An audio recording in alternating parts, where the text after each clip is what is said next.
This is the maximum amount of added sugar we're allowed every day. But most of us have double or triple this, which over a week leads to a huge excess. And it's not just coming from sweets or fizzy drinks. Today, I'm going to show you where added sugar sneaks into your diet, how it affects your mood, energy levels, and cravings, and my 5 simple tips to help you cut down sugar without giving up everything you love. Even as a doctor, I used to have sugar all the time. I used to crave something sweet after meals. I used to have high sugar sweets when I was doing hospital shifts. And then I tried to cut down my sugar by swapping for healthier snacks.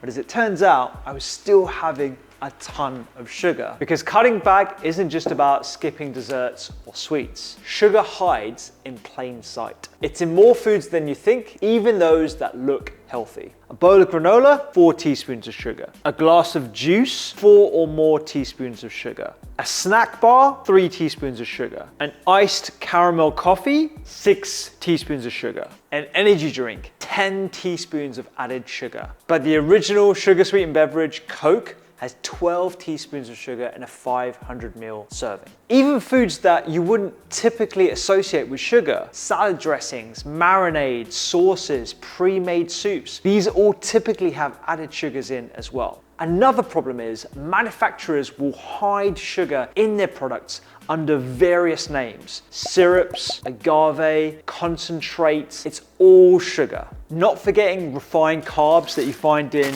white wraps, white pasta, white rice. They all break down into simple sugar in your bloodstream as easily as added sugar. So hopefully you can see how easy it is to overconsume sugar. By lunchtime, by having any combination of these, you would have smashed through your daily maximum of 6 teaspoons of added sugar. But here's the important part. Not all sugar works in this way. Take whole fruit like this apple, for example. Yes, it contains sugar, but it also comes along with fiber and other antioxidants, almost like its own protective packaging. When you consume this, pectin is released, which forms a gel-like layer on the inside of your intestines, slowing the absorption of sugar into your body, which gives you a steady release of energy, and it also makes you feel fuller for longer. The same goes for whole grains like freekeh, quinoa, pseudo grain, starchy vegetables like sweet potato, and even things like lentils. You don't need to avoid these. These all come with that protective packaging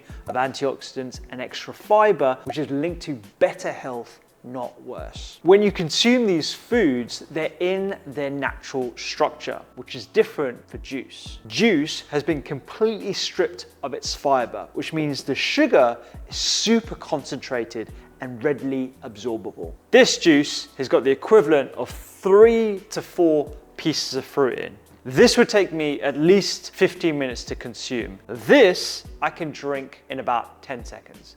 No, I'm not gonna drink it. Even though the sugar is identical, the form in which you find sugar in fruit versus natural juice is completely different, and therefore it has a completely different effect in your body. Just to clarify the different types of sugars, this is natural sugar, this is free sugar, and what you find is this is added sugar. Added and free is not the same as natural. When your diet is full of added and free sugars, it can do far more damage than just damage your teeth. Day to day, too much sugar can drain your energy, affect your mood, increase cravings, and make it harder to sleep well. Over time, it's linked to serious health problems. Fatty liver that's rising quickly, heart disease, obesity, certain cancers, type 2 diabetes, and even depression and cognitive decline, including dementia. And that's because excess sugar can do 3 big things to your body. It can disrupt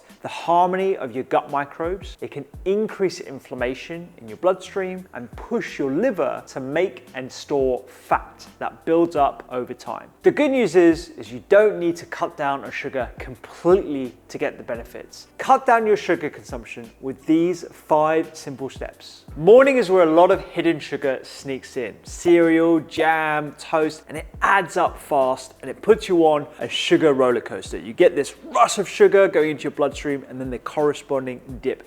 And in that dip, that's when you crave more sugar. Instead, build a breakfast with protein and fiber. Think eggs, beans, even last night's dinner. It'll keep your energy and sugar levels steady. And if you really want something sweet-ish, a yogurt bowl, overnight oats, for example, these are all great. Just make sure that you're adding lots of protein and fiber-rich ingredients like hemp seeds, flax, mixed nuts, nut butter in the yogurt, for example, berries. Even if you add a little bit of sugar in the form of honey or maple syrup, you can choose how much you put in and you can start to reduce it gradually. Let the fruit and spices like cinnamon and clove bring the sweetness, and you can find some of my favorite breakfast recipes on the Doctor's Kitchen app. Just by cutting out breakfast sugar, you'll feel fuller for longer, you'll cut out a couple of teaspoons of added sugar without even noticing, and it will keep you on the straight and narrow for the rest of the day. Drinks, as you'll realize, are one of the biggest sugar traps, and it's not just fizzy drinks or sodas, it's in bottled smoothies, fruit juice, iced coffees, energy drinks, chai lattes, sweetened oat milk, it's everywhere. A single glass can contain more free sugars than a dessert,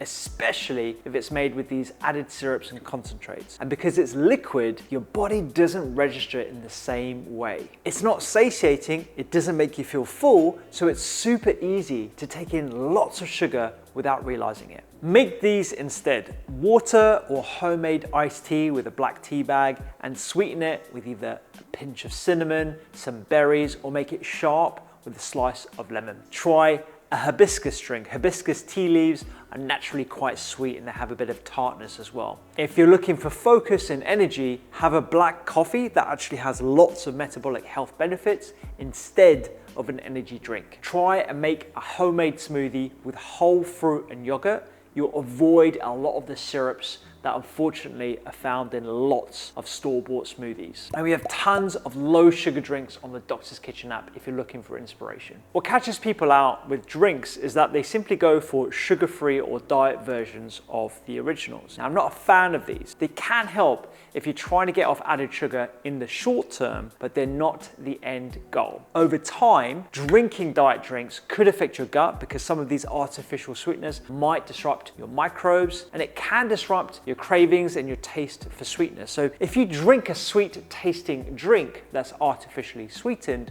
without the calories, you actually haven't satisfied your craving for the sweet thing that you were looking for in the first place. Hence, you still crave something sweet. And anecdotally, a lot of people find themselves still eating more sugar even though they're having diet drinks. So think of them as a stepping stone, not a long-term solution.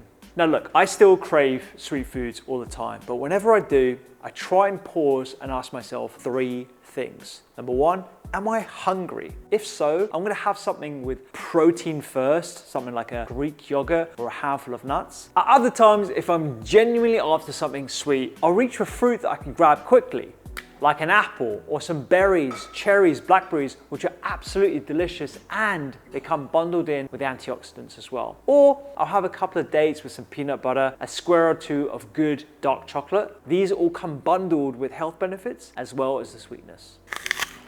Number 2, am I thirsty? Often a big glass of water or a herbal tea is all I need, and people commonly mistake dehydration for craving something sweet. Number 3, and this is a big one, is it about comfort? If I'm tired or stressed, I tend to crave sugar, and I recognize that and build in other wins that make me feel good as much as sugar. Things like a quick walk, stretching, or even phoning a friend. Often I overconsume sugar because I'm craving this little bit of comfort. The difference now is that I try and make sugar a mindful treat, undistracted, away from screens, phones, rather than a mindless habit when I'm just mooching around the kitchen, bored at home, or in front of the TV. I try and make it an occasion with people, enjoying it socially, but it's not a daily staple. Most sugar decisions happen in the shop, not in the kitchen. If something's in the house, it's going to be easy to reach for. So the goal is to set up an environment that makes it easier to eat whole foods first rather than sugar. The first thing is check the label before you buy. This is where a lot of sugars sneak into your diet. Do a quick scan for those hidden sugars and remember all the names that can show up as hidden sugar. Check the content per 100 grams. You want to be aiming for 5 grams or less per 100 grams. That is considered low sugar. Instead of granola loaded with sugar, buy whole plain oats and add your own toppings. Instead of bottled dressings, make one yourself with olive oil, lemon and herbs. Rather than juice, pick up whole fruits instead. And instead of cookies, go for almonds and dark chocolate. If all this sounds too complicated, let our AI meal planner do it for you on the Doctor's Kitchen app. You can plan your whole week of eating and it can generate a shopping list for however many people you've got in your house. If you can make 2 or 3 swaps to your food shop each week, it's gonna make a big difference. Eat enough protein. This is what changes everything long term because in my opinion, it goes straight to the root cause. If your meals aren't filling with the most important macronutrient, protein, you're gonna keep craving something sweet. So instead of building your meals around carbs, like a big bowl of rice or pasta, start first with a clear source of protein, tofu, tempeh, fish, chicken. Then add an extra plant protein source, beans, lentils, chickpeas, and make sure you also get added fiber from things like greens and colorful vegetables. This formula is super important to keep you satisfied and fuller for longer. And if you don't know how much protein that you should specifically be consuming, there is a free protein calculator on the Doctor's Kitchen app. And over time, it doesn't just cut your sugar cravings, it supports your muscle health, your metabolism, and your long-term energy. It's the foundation that makes all the other steps stick. If you want to know what my high protein food shop literally looks like, I'll show you what I buy every single week right here. I've done a whole video on that.